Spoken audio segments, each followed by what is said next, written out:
Sementara itu, pemirsa, Presiden ke-7 RI Joko Widodo pergi berlibur bersama cucu-cucunya keluar kota. Sebelum berangkat, pemirsa, Jokowi berbicara soal kondisi kesehatannya yang sedang dalam masa pemulihan. Pak Jokowi mau kemana, Pak? Mau kemana, Pak? Ini ngantar cucu, ngantar anak dan cucu.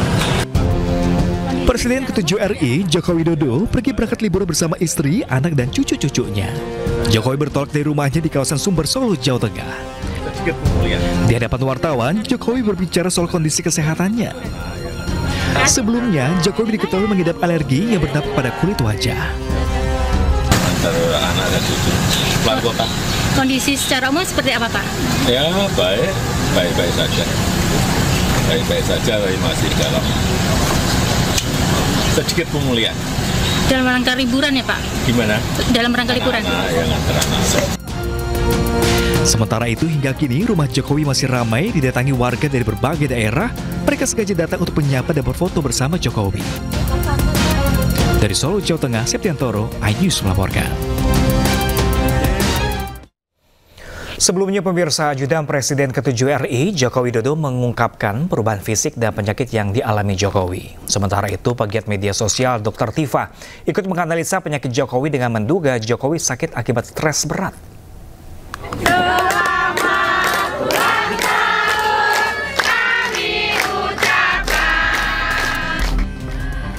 Ajudan Presiden ke-7 RI Joko Widodo, Kompol Sarif Fitriansyah, mengungkap kondisi kesehatan Jokowi saat ini. Kompol Sarif mengatakan alergi kulit yang dialami Jokowi menimbulkan peradangan. Namun demikian, meski ada perubahan fisik, Sarif menyebut Jokowi dalam keadaan sehat. Baik, sedang proses pemulihan, dan kalau memang secara visual kita bisa lihat ya, kulit Bapak memang agak berubah. Tapi secara fisik memang secara fisik oke, beliau nggak ada masalah. Beliau sangat-sangat sehat walafiat. Tidak ada penyakit lain selain alergi loh. Gimana? Tidak ada penyakit selain alergi loh. Nggak ada.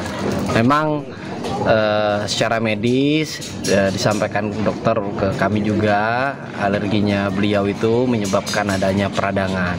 Tapi saat ini proses pemulihannya mulai membaik, sangat membaik. Peradangannya di kulit, terutama di wajah ya nanti? Iya. Kalau autoimun itu kan beberapa banyak yang menyebut kalau Bapak itu autoimun. Autoimun? Iya. Nah itu mungkin dokter nanti yang lebih detail menjelaskan. Penasehat khusus Presiden bidang haji, Muhajir Effendi, yang bersilaturahmi ke rumah Jokowi mendoakan agar Jokowi sehat selalu. Jokowi mendoakan kesehatan beliau, paling panjang umur dan selalu dijaga oleh Allah yang Maha Kuasa, agar beliau juga tetap bisa menjadi sesepuh, menjadi panutan dari rakyat Indonesia lah. Beliau kan pernah 2 periode menjadi. Sementara itu, penggiat media sosial Dr. Tifauzia Tiasuma turut menganalisa penyakit Jokowi. Menurutnya, sakit Jokowi akibat stres berat yang memicu sistem imun dan hormon menjadi menurun. Dr. Tifa menyarankan Jokowi segera menjalani pengobatan intensif di rumah sakit. Sebelumnya, kondisi kesehatan Jokowi disebut menurun setelah pulang dari upacara pemakaman Paus Fransiskus di Vatikan. Sejak kabar Jokowi sakit beredar, warga juga terus beramai-ramai mendatangi rumah Jokowi sambil mengirimkan bunga dan mendoakan kesembuhan Jokowi. Tim Liputan iNews melaporkan. Ya, pemirsa, Presiden Prabowo Subianto juga memberikan hadiah bagi justice kolaborator. Nantinya saksi pelaku tindak pidana yang bersedia bekerja sama dengan penegak hukum ini bisa bebas bersyarat. Republik Indonesia memasuki ruang acara. Presiden Prabowo Subianto mengeluarkan peraturan pemerintah nomor 24 tahun 2005. PP ini mengatur pemberian penghargaan bagi saksi pelaku. Tujuannya untuk memberi kepastian hukum dan hak para justice collaborator. PP ini diteken oleh Prabowo pada 8 Mei 2025.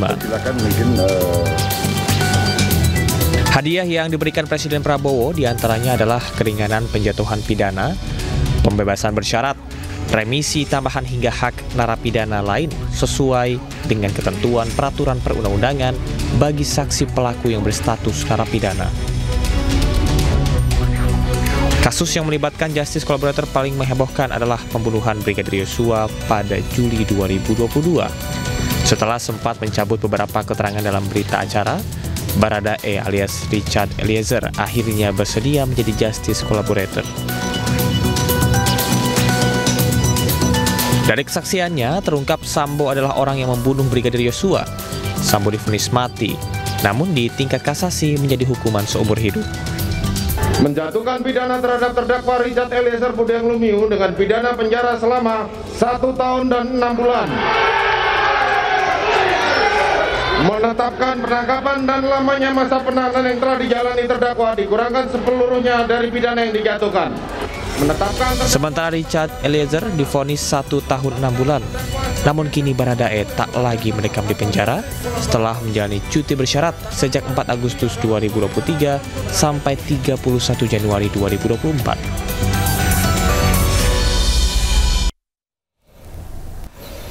Ya, pemirsa, Pulau Dewata Bali sedang berupaya mencapai kemandirian energi bersih dengan beralih ke energi terbarukan. Langkah ini guna mendukung keberlanjutan sektor pariwisata dan peningkatan kesejahteraan masyarakat Bali.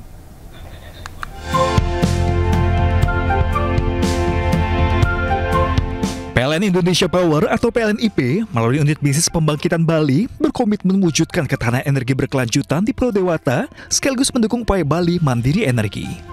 Sehingga Bali dipandang bukan hanya sebagai pusat pariwisata nasional, melainkan etalase transisi energi Indonesia.